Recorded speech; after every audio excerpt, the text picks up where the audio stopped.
Morning everybody, we're here at Cereals Day 2. We've only come up for today, we weren't here yesterday, but we're just here with Sarah Hawthorne at the minute, even though we went to university together many years ago. Just looking here at the minute at Arlington. We never snogged each other. Yeah, that is the truth actually. And we're just looking at the variety Arlington. Quite a few actually on this stand we're looking at.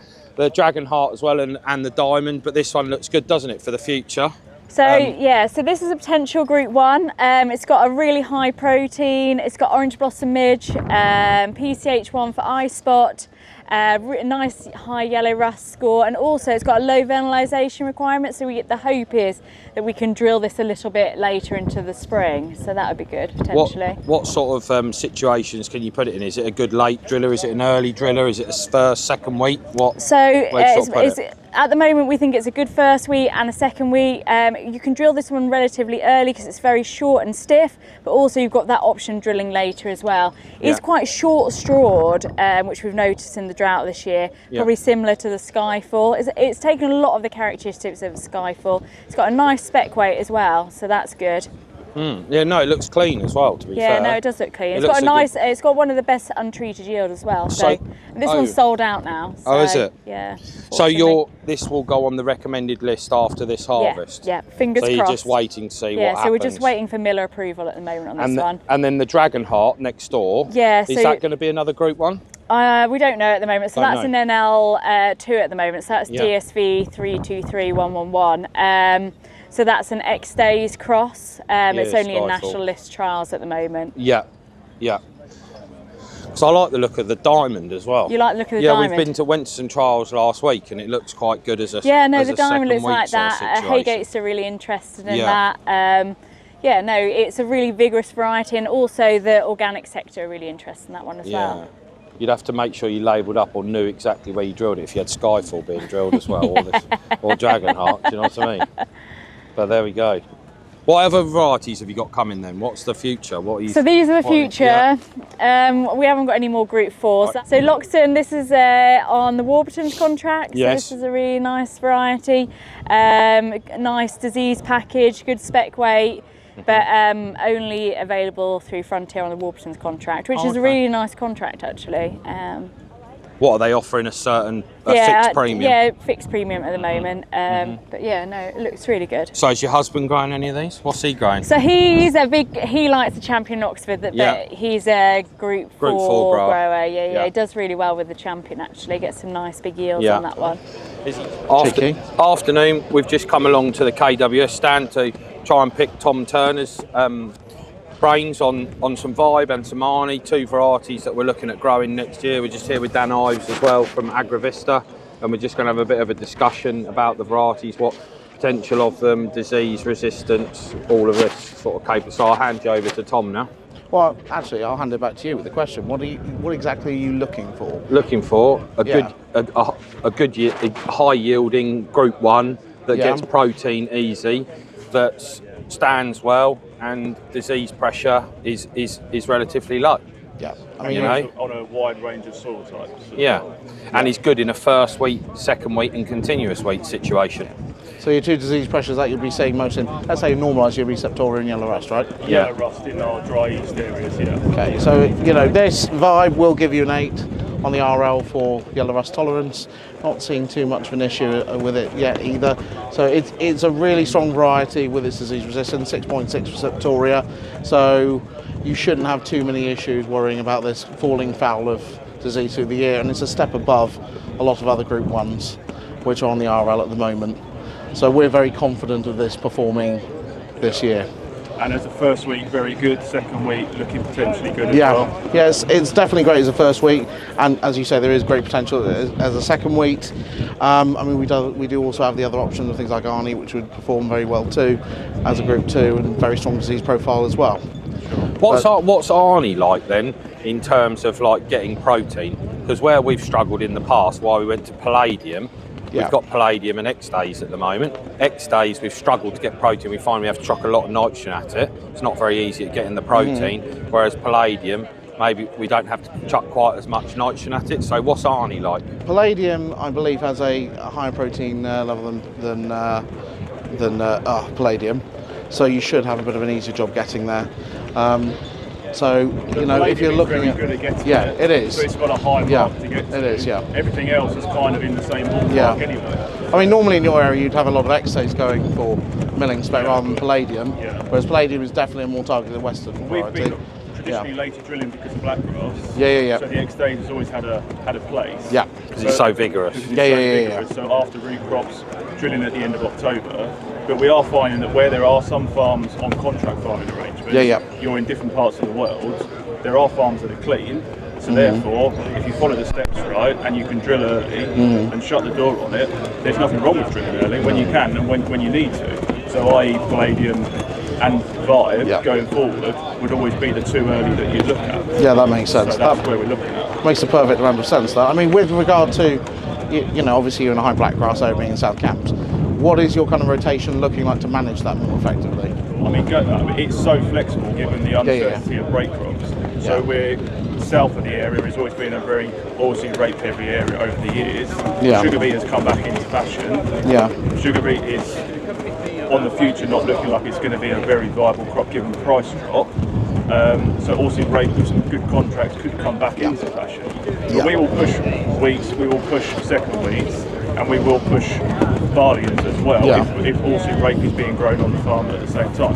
So it's still varied, but depending on the farm, obviously that might be more cereal-based second wheats, sometimes third wheats, where no oilseed rape's grown.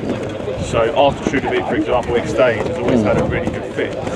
Has your area of oilseed rape dropped then, or have you just kind of... No, it's increased. You've increased it? Yeah, so like we've been, up until now, our rotation is half break is beet, half break is rape. Right, okay. With first and second wheats. Yeah. Some continuous wheats that have been in for the ground, like on my father's farm for nearly 50 years. In wheat, 50 years, these fields, and we'll carry on keeping them wheat, you know, because they're through all the take-all barrier and everything, you know. Okay. They're doing like first wheat yields.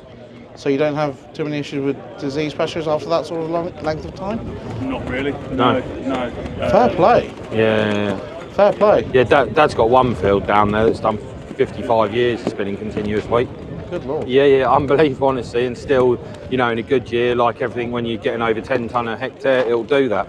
It'll sort of, you know, and that's probably as a crop for us is, you know, the highest margin ever, you know, when you look at it over 5 years, because you're getting a consistent sort of yield, you know. But as I say, going back to the rotation, we're 50% beet, 50% wheat. The beet, generally 80% of it's lifted in September because it's on heavy land. The other stuff's left for November on the chalks. That's where we're growing the X-Days behind beet on chalk, drilled in November, and we're getting good results. But we're just looking, you know, skyfall, big disease pressures in skyfall, you know, and you wouldn't want to risk putting too much in the ground, and you have a, you know, like today, you have a windy spring, wet spring combined, and then you're trying to get out there to spray it and you can't, and you're getting diseases coming into the crop massively. So we're looking at changing it, you know, to something that's easier to manage with the sprayers as well. Yeah, I mean, with how dry it's been as well, you know, the efficacy of the application you've been putting on will have been reduced quite a bit as well. Yeah. So having something with a high... And also, if the farm practice is to go into milling weeds, then that's an investment up front. So it's going to have a good program. You're going to look after the crop, nitrogen and fungicides as well, and herbicides. So if you know you're going to put a variety in that is going to be clean, you've got the enthusiasm to push it, especially for yield and for protein as well. Some of the others that are sort of on the cusp, you've got to make that decision late in the season. How much extra nitrogen do you give it? Do you push for milling premiums? They're not the best at the moment, but they're on about increasing going forward. So we're almost talking about putting something in the ground that we're investing in all year that we're comfortable is going to make a better margin, regardless of your soil type. Yeah, and it's going to give you a little less to apply at the end for an ear wash to get into the protein levels you need. Also depending on the contract you're in. Yeah, sure. But yeah, I mean, the most exciting bit for me, especially, you know, coming and talking about the disease pressure bit, is the fact that with Vibe you do have that great package. It is Group 2 disease resistances in the Group 1 package for proteins and spec weight, which really is an absolute winner, and I'm trying not to give too much sales patter. But what's the drilling window for it exactly? September to mid-November. Mid-November, really? Yeah. Right. Yeah. Because like palladium this year, all the flag leaves have gone like Have they? horizontal, curled up a bit, rolled up a bit. Do you know what I mean? Yeah. I was going to say, but have you done any soil tests on that? It's across the board. It's across the board. Yeah. From And light I'm land to heavy talking land. From not just Tom's farm, but I'm talking from blocks of land that I look after, from pure stone chalk onto heavy land over chalk. Okay. It hung on, but it turned yeah. very quickly. That was the noticeable difference. I mean, restricting the amount of chlorophyll that's going to get into at that point, which is worrying. Yeah. I mean, that's going to be down to environmental stress if that's what you're seeing across the board. Absolutely. Yeah. A bit of rainfall wouldn't go amiss now, but the thing is, you're now in crucial areas where it's putting down protein. Yeah, Exactly. Whereas if you've got the confidence in a variety that the protein will be hit, you can continue investing in June. Look at your aerial sprays, look at your protein application that you're going to put on here. It's a bit more comforting for the farmers up front. Absolutely. I think this is, again, like, you know, this is why we're very, very happy with this, because 13.2% protein, it's highest on RL. It's got the best chance of kind of getting there. And it's good untreated as well, which is always a good sign for like a farmer-friendly variety as well. Strong untreated. Have you drilled it in lots of different scenarios? So like in a, you know, non-inversion seed bed, you know, like a Torano or a top-down press drill, ploughed, power drilled? Have you drilled it in? Inevitably it will have. I don't have any data on that. No, that's fair enough. I mean, the thing is, it's new this year. It's just going out into the marketplace, really.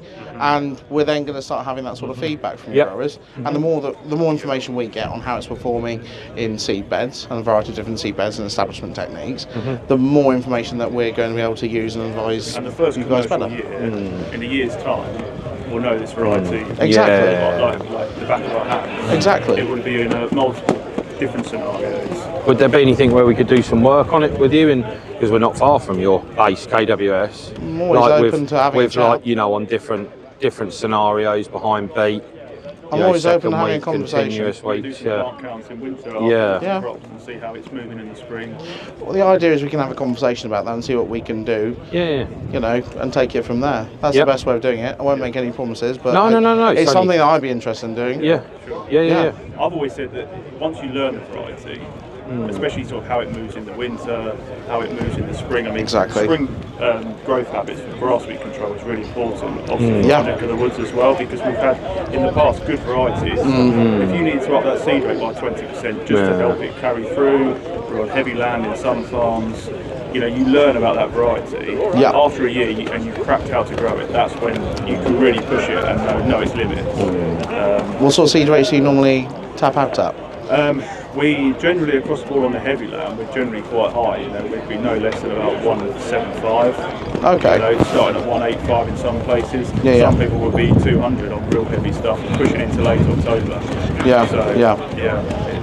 It's generally quite high seed rates. Okay. Well, I can understand why you'd be doing that, especially in high grass weed pressure. High grass weed pressure, late. Autumn's obviously the last couple that we've had not been the kindest. So generally we're on the higher side. But also when you push into late October, November, they will also be increased as you go along as well. Oh, absolutely. So we're very comfortable with higher rates. We tend to, if we're drilling early October, it's sort of 350 seeds a square metre. That's not too bad. That's not too punchy. No, that's what we are at Dad's on heavy land. Just in the past, just where it's been an older way of looking at agronomy with used to be in CMI.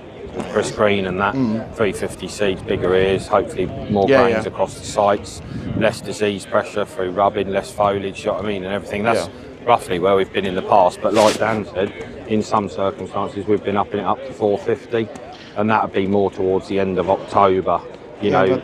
That does make sense as well. You know, the later season you're going, you're going to push it and punch it up more and more. We tend to go up sort of 50 seeds a square metre every sort of 10 days, like, do you know what I mean? I mean, that's reasonable, really. That's reasonable. What sort of drill are you using for establishment? Multitude, like Vardastat. Okay. Vardastat combi. Oh, right, okay. So we got a Lemkin solitaire. Well, we tend to actually use it more on the light land. Do you? So we'll plough press straight in with the combi straight behind on the same day. Oh, so once it's slumped, you want to then, you're breaking it then? Yeah, so what we do is, like, if it rains too much on heavy land, we resort back to chalk and just chuck the plough on and the press, and we go plough press drilling until the heavy land dries up again. If you have a tricky season, we've used it on the heavy land as well in the past where we're later drilling. We might plough it, Rexus press it once, leave it rough, and then if it gets a lot of rain, we're having a spray off, and then in with a combi in, you know, late October, early November, just to really break it up and get a better seed soil contact, you know. I mean, you mentioned earlier talking about, you know, different ways of establishing and that sort of thing. Have you looked at different drill technologies? I mean, like Missouri, Claydon, you know? Not so much in different types, but sort of looking at more versatile, I think would be the key word. Yeah. So looking at drills that... More like the Avatar, really. Yeah, sort of that's a very good machine. You know, different crop. Yeah. But also can be adaptive. Yeah. To suit also stickier conditions. Like, I know for blackgrass, the only thing that worries me about it on a 250mm spacing is that letting light in for blackgrass on heavy land. That's my biggest concern with it. But the pros of what I've seen from the back end of last autumn is with the wider spacing, you've got less clogging with heavy sticky clay and trash, because it's got that flow through the coulters, rather than going back to your bog standard 125mm spacings, like a Vardastat or, you know, a Pronto, whatever. You know, where the trash and soil can't flow through and you're blocking. It's your limitation. Do you know what I mean? Yeah, I do know exactly what you mean. So that's the reason we're probably going to have a look at it, and also potentially placing like phosphate fertiliser, you know, DAPs and things like that underneath the seed, because you've got the option to do it. Why do a blanket dressing when you can place it where the seed is? You know, just as another option. You'd be placing DAP with wheat? No. I was going to say. Looking at oilseed No, rate. but oilseed with rate. oilseed rate, that makes sense. You've got the requirement in the winter. Also, it's gone quiet now, but versatile, being able to have a 3 split hopper, slug pellets, oilseed rate for the companion crop in SFI if it comes back, or those that are in it, etc. Being able to just change as well. But on the cereal drills, because you are dealing with such a multitude of soil type through one business, you need to be able to adapt fairly quickly. These guys don't want to be in a workshop for 3 days on end, or trying to pull in a neighbour who's got another drill. Being able to have not lots of different, but some different setups. Like Tom says, you need to then bail out of the heavy land, go up onto the chalk, or vice versa. And if it does turn really bad, a November wet weather drill, being able to be converted to be able to get your last 60 hectares in can make the difference between being drilled up to 80-90% to having half the farm drilled, and then having to result into a spring crop which you might not want to do. So, and then you end up with a spring like we have this season where it's dry. And you know, I watch your videos and stuff. You know, maize is struggling throughout the country.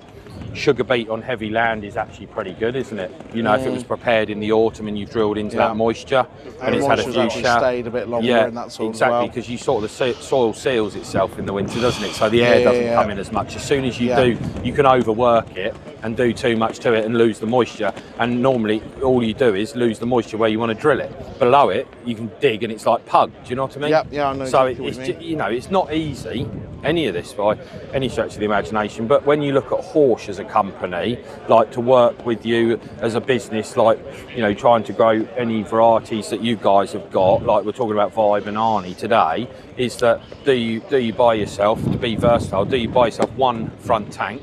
You have a finer drill to go behind it where you blow the seed to. Do you then have it so you can have a 6 metre power harrow combi on it? So you're using the front tank. You can get a grant for the front tank and the finer to make it a bit cheaper. And do you have it versatile? So you've got 3 or 4 machines that can go on the back and have one tank, or do you have 2 tanks so you can use 2 machines at one time? I don't know. It's just being flexible. And like Horsch, for me, you know, you can tell that their company must be going great guns, because look at the size of their stand. It's no different to like KWS and that. You know, all the main other, you know, your Vardastats and that aren't particularly here. I don't know if the level of R&D is going into machinery is what Horsch are putting in, if you know what I mean. I think realistically the shows can give a bit of a false... I mean, that's not to cast aspersion. They're doing very well, Horsch. But I mean, the machinery industry is on its arse at the moment. 100%. A lot of people getting laid off. Not a lot of investment because cash is bad at the moment. So it's quite difficult to justify. In farming, which is what's the last thing anyone does when times are tough? Is going to look at machinery replacement. Exactly. So not easy. Versatile and flexible, I think, on contracting arrangements, different soil types is key. Yeah, and your advice, knowing those soil types, working across that area, is invaluable. Sure. Because Christ, I mean, there's so much out there you could go for. So many different adaptations you could go for. It's not a blanket. No, it's not. It's not. It's a flexible approach. But also to take opportunities on going forward, you need to be flexible within your business as well. It's not cheap. It's not cheap to finance machinery, like we all know. No, it isn't. Or anything. The days of cheap money have gone. Yeah, exactly. So that's the thing. It's all a massive balancing act. You know what I mean? Of what's right, what's wrong. Being flexible, being able to adapt. Yeah. You know, at the end of the day, there's one thing we can't do anything about is the weather. That's like that. But you load the dice in your favour. Yeah. As best you can for the season. Yeah. And then you've got to kind of let that take care of itself. Yeah, definitely. But yeah. 100%. But no, thank you for your time today, Tom. That's not a problem. And we'll see how we get on with the Vibe and Arnie in the autumn. I'll be pleased to work with you long term. Yeah, no worries. Thank you. Cheers. Lovely to meet you. Thanks, Tom. Good old boy.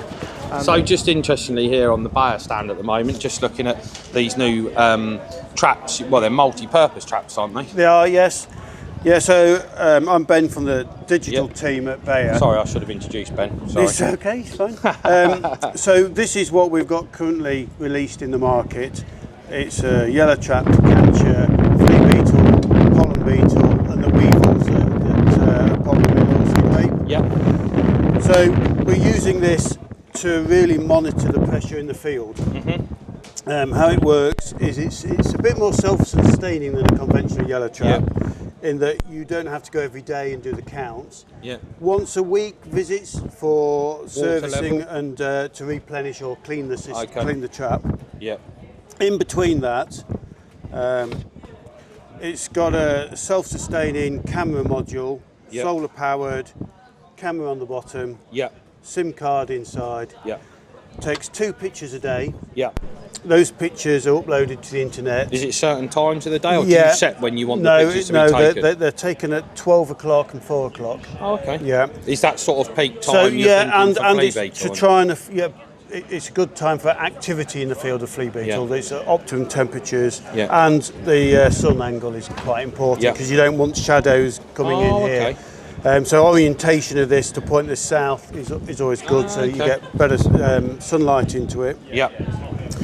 There's an app that goes with it, and what the system does is the picture is uploaded, it's analysed by an AI, it identifies the pests that are in the trap and cumulatively the pressure. So for example, flea beetles, we look on a 21-day cycle. Yeah. The AHDB figures for treatment threshold for flea beetle is 50 over a 21-day period. That's what we have in the app. You can adjust that yourself if you want an earlier warning. Once you reach that trigger, it would alert you if you hadn't been looking in the app. Yeah. But you can look in the app whenever you like. You can see the number that's in there today, the cumulative build of and it'll give you like a table or a chart. Yeah. Just to see if as the numbers are rising, sort of thing. Yeah. So there's a little in here. This is a reasonably representation. So that's a typical image you would get. Obviously, it's not always clean because it's self-sustaining. Yeah. It giving you a count of what pests there are. Yeah. Down here we've got the influx is the pressure is increasing. We've got 15 out of 50 in the last 21 days, and it shows you as a bar graph. Of course, when you clean it, you need to tell it you've cleaned the system. There's a little cleaning button in the app, so you just press that. So it doesn't affect the data. Yeah, and it goes on. But interestingly though, Ben, like the reason we've looked at this with Rachel before we come over and see you, the specialist on it, was that if you're growing oilseed rape on multiple sites, and rape's at the early stage of growth, to get round it all in your vehicle, it can depending on how many sites and how far apart they are, it can take you a day. Well, for something like this, I think Rachel said, what's the pricing on it again? So it's £169 for one trap. For one trap. Yeah. And how many hectares would it do a trap, if you know what I mean? So we sort of say one a field-ish, but if there's a couple of fields together, they tend to come out of wooded hedgerow areas, that sort of thing. So placement is quite important. Where you think they're probably coming from. You can network together 20 on one account. You can share them from other people who might own them. So you might have 5, I might have 5. But we could share our data with each other. So as neighbouring farmers. So that helps. There's batch or sort of group charging for the subscription. So up to 2 traps, it's £49 a year, ongoing subscription. Yeah. Up to 5 traps, it's £99. Up to 10, it's £149. Yeah. So there's a bit of an economy of scale if you can build a network of 10 traps. But what's interesting though is like, you know, it sounds like it's you know, can be a lot of money, but if you actually take your time driving around in a vehicle and everything, you'd pay for these in the first week. Yeah, do you know what I mean? Yeah. You know, obviously you're still going to have to go to them, do maintenance once a week, like you say. But that is but it, if you've only got to go once a week rather than every day, when flea beetle pressure is high in the early growing season. Yeah, and we can also use it pre-planting. Yeah. So we promote that you put them out straight after harvest of your oilseed rape. Yeah. Or in any fields you're going to plant oilseed rape in. Yeah. And you can monitor for that influx. So they have a migration period, don't they? Yeah. And if you can detect that before you plant, there's less chance of your field having a migration into it. So or you could be at the end of the cycle when you drill. Yeah. So potentially you could have not a clear window for 21 days, but you've got a potentially less reduced risk. population. Yeah, reduced risk. So you can use it as a guide for planting as well as monitoring once the crop's in the ground. Fair play. That's interesting, no, because we need to look at something like this. As I say, we're dropping sugar beet because the price of it's so low next year, and it's not worth growing on heavy land with the yield penalty you get for lifting early. Yes. So we're going to grow a lot more rape. So this could be a useful. We'll probably look at this seriously next week and get some. I mean, is there a waiting list for them? No. So they're shelf, pretty available at the moment. So who do I contact them? So it's all on the web shop. So they're essentially a direct sales. Oh, okay. Scan the QR code. We have a nice agreement with United Oilseeds. Oh, if you buy your seed from United Oilseeds and you buy some of our seed, you get a very nice discount voucher towards the cost of them. Yeah. Otherwise, a QR code on here. There's currently a 10% off deal. Yep. And it takes you straight to a web shop. Brilliant. Basically, you just put them in the basket, and then you can check out in the web shop, and they'll be delivered straight to you. Happy days. And it'll all be self-explanatory when it comes to how to set it up on the phone and everything. We offer some support if you need it. Yep. There's a link to it to our support line. But basically, it's really straightforward. When it comes, it has a QR code on it. You download the app, you photograph the QR code, which is on the bottom of here. Yep. That links this to your app. Yep. And away you go. And they'll all be numbered if you have multiple. Yeah, so there's a traps. code number on the bottom here. You can then name that trap. So you can name this one, for instance. And then you can also GPS tag where you put it. Okay. So you know what area it's taking photographs from. Yeah. That's pretty interesting. Out of interest, you ever thought of doing anything with slugs, like with traps and cameras? Because, not being funny, as well as flea beetle, but slugs is a massive problem in oilseed rape as well, isn't it? You know what I mean? I've never been asked slugs. We are working on other pests. Yeah, because a lot of people, like, in my opinion, there's 3 things that are massively affect oilseed rape. Yeah. Start with flea beetle, slugs and pigeons. Yes. And normally 9 times out of 10, a lot of people blame the flea beetle, but also slugs have played a fair part in thinning the crop out. And then if you don't look after it, pigeons decimate it in the winter, and you've got nothing in the spring. Yeah. So, that's why I ask about slugs, really. Yeah, I mean, it's maybe something we should look at. Take that one. This is one of the things we are looking at. So this enables you to use the camera module on other pests. In this case, we can put a pheromone trap or sticky trap in here. Yeah. Our initial trials this year are with codling moth for apples. Oh, okay.